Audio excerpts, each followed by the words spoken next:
आज जो नया टॉपिक पढ़ने वाले हैं वो है practical application of heating effect of electric current, जो कि है अबाउट द फ्यूज। बल्ब हमने पढ़ लिया, आई बटन में यहाँ पे आपको मिल जाएगा। अब फ्यूज की बारी है कि फ्यूज कैसे हमें हेल्पफुल होता है, किस तरीके से उसके अंदर heating effect of electric current हमारे प्रैक्टिकल लाइफ में वो हेल्पफुल होती है। चलिए देखते हैं वन बाय वन। मैंने पॉइंट्स लिख दिए हैं तो आपको हेल्पफुल भी हो जाएगा। पहला point, it is used in electric circuit. Fuse है, अब इलेक्ट्रिसिटी चैप्टर पढ़ रहे हैं तो इलेक्ट्रिक सर्किट में इसको इस्तेमाल करेंगे हम, ठीक है ना। तो फ्यूज कहां पे इस्तेमाल करेंगे? पहला पॉइंट, इलेक्ट्रिक सर्किट के अंदर। Second, when high electric current flow then the specified value. हाँ, ये बहुत जरूरी पॉइंट है कि जब आपने डिसाइड किया हुआ है कि ये पर्टिकुलर चेंबर के अंदर इतना ही करंट आना चाहिए, अगर उससे ज्यादा करंट फ्लो होता है तो फिर ये फ्यूज काम करता है। कैसे काम करता है चलिए देखते हैं। It protect the circuit and provide safety. तो ये जो फ्यूज, अगर समझ लीजिए कि एक चेंबर है, यहाँ पे आपने फ्यूज लगा दिया है, ठीक है ना।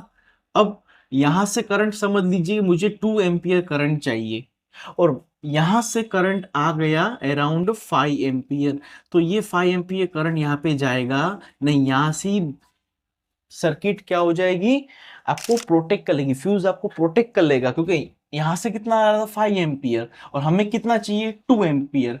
अगर उससे ज्यादा करंट यहाँ पे अगर आ रहा है तो फ्यूज हमें क्या कर लेता है, प्रोटेक्ट कर लेता है यहाँ की आगे की सर्किट को, और हमें सेफ्टी मिल जाती है। अब क्वेश्चन ये राइज होता है कि फ्यूज कैसे कर रहा है? फ्यूज के पास दिमाग है, फ्यूज के पास दिमाग है, उसको ऐसे पता चल जा रहा है। चलिए देखते हैं। दिस मतलब कि fuse melt the this melt the fuse wire. Fuse में एक वायर होता है, ठीक है ना, दिमाग नहीं होता, फ्यूज में वायर होता है, और ये वायर क्या हो जाता है, मेल्ट हो जाता है, पिघल जाता है, एंड ब्रेक द सर्किट। और उस सर्किट को क्या करता है, ब्रेक कर देता है, मतलब आगे वाली सर्किट को ब्रेक कर देता है, उसमें करंट आगे जाने देता नहीं है। फिर भी क्वेश्चन ये रहता है कि फिर फ्यूज वायर को कैसे पता चला कि मुझे मेल्ट होना है यहाँ पे, ठीक है ना। ये सब चीजें हमें आगे के पॉइंट में पता चलेगी। Fourth point, it connected in series with device.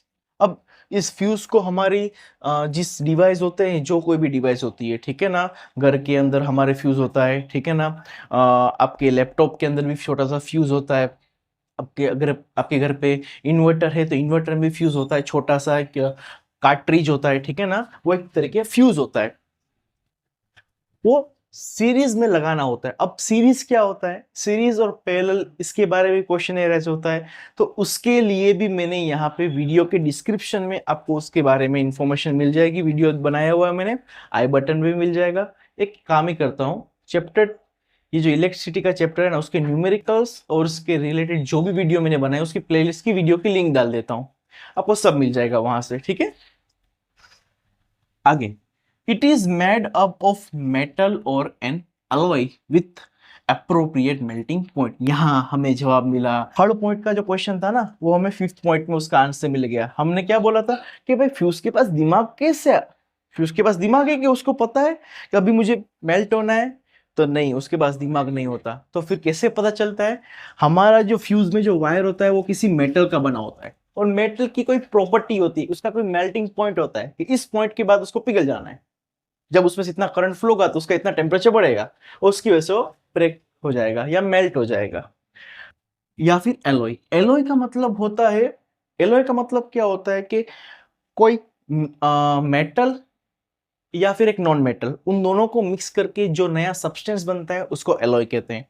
कभी कभी दो अलग अलग मेटल को भी मिक्स करके हम एक नया सब्सटेंस बनाते हैं, उसको भी एलॉय कहते हैं। ये जो एलॉय बनाते हैं ना हम, वो हमारी रिक्वायरमेंट के हिसाब से बनाते हैं, हमें कैसी प्रॉपर्टी उसमें चाहिए उस हिसाब से हम एलॉय को बनाते हैं। आगे बढ़ते हैं। Sixth and last point, fuses used in domestic purposes are rated as 1 ampere, 2 ampere, 3 ampere, 5 ampere, 10 ampere, etc. तो हमारे डोमेस्टिक पर्पस में, घरेलू के अंदर क्या होता है कि हमारे पास जो फ्यूज होते हैं ना, उसकी रेटिंग होती है कि आपको यहाँ के लिए कितना चाहिए था, 2 एम्पियर करंट चाहिए था ना, तो हमारे पास 2 एम्पियर का फ्यूज है। अगर यहाँ पे लगा देंगे जब हम 2 एम्पियर का फ्यूज, तो क्या होगा, जब 5 एम्पियर का करंट आएगा तो ये ब्रेक हो जाएगा, मतलब यहाँ पे करंट जाएगा नहीं। इस तरीके से आप अपने सर्किट को, इस तरीके से आप आपकी कोई भी चीज को, कोई भी कंपोनेंट को प्रोटेक्ट कर सकते हैं। और फ्यूज इस तरीके से हमें हेल्प करता है। और कौन से प्रिंसिपल पे काम करता है, heating effect of electric current, के करंट की वजह से जो हीट प्रोड्यूस होता है उस प्रिंसिपल पे काम करता है फ्यूज। एक एग्जांपल पढ़ लेते हैं जो कि टेक्स्ट बुक में ही दिया हुआ है। चलिए क्या है एग्जांपल, कि किस तरीके से फ्यूज को सिलेक्ट करना। हम ऐसा मानते हैं कि हमारे पास एक हीटर है, और हीटर जो है ना, उसका पावर है 1 किलो वोट, मतलब अराउंड हो गया 1000 वोट उसका पावर रेटिंग हो गया। और ये जो कितने वोल्ट पे काम करेगा, 220 वोल्ट पे काम करेगा। हर एक घर पे यही वोल्टेज आता है अराउंड। पावर सबका अलग हो सकता है, हमने यहाँ पे हीटर लिया हुआ इसलिए हीटर का पावर है 1000 वोट और वोल्टेज होता है 220 वोल्ट। तो करंट कितना होगा, देख लीजिए, हमेशा फ्यूज आपको सिलेक्ट करना है करंट की वैल्यू पे से। तो हमारा फॉर्मूला क्या था, आपने इसके पहले वाले वीडियो में पढ़ा होगा, ठीक है ना, मैंने सिखाया था heating effect of electric current के बारे में समझाया था, उसमें फॉर्मूलाज आई थी, वो मैंने बताई थी, ठीक है। तो क्या थी formula, P is equal to V I. P क्या है 1000, V क्या है 220 और I क्या है, I का I फाइंड करना है। 220 नीचे आ जाएगा तो 1000 divide by 220 is equal to I। 0 cut हो जाएगा, क्या बचेगा 100/22 इज इक्वल टू I। ठीक है, अभी हमें क्या करना है, सिंपल सा यहाँ पे कैलकुलेशन करना है।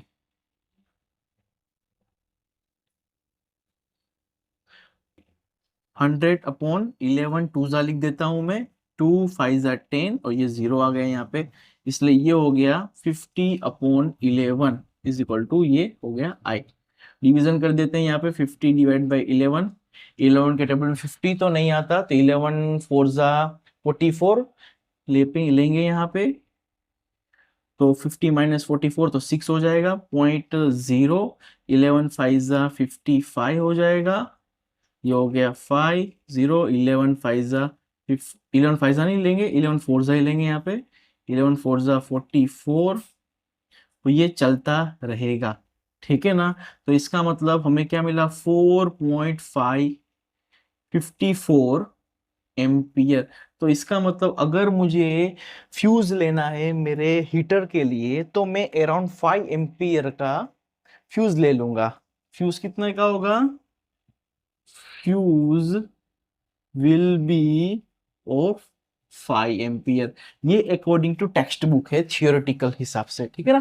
प्रैक्टिकल हर एक इंसान की, हर एक कंपनी के अंदर अपना थंब रूल होता है, वो उस हिसाब से सिलेक्ट करता है, ठीक है ना।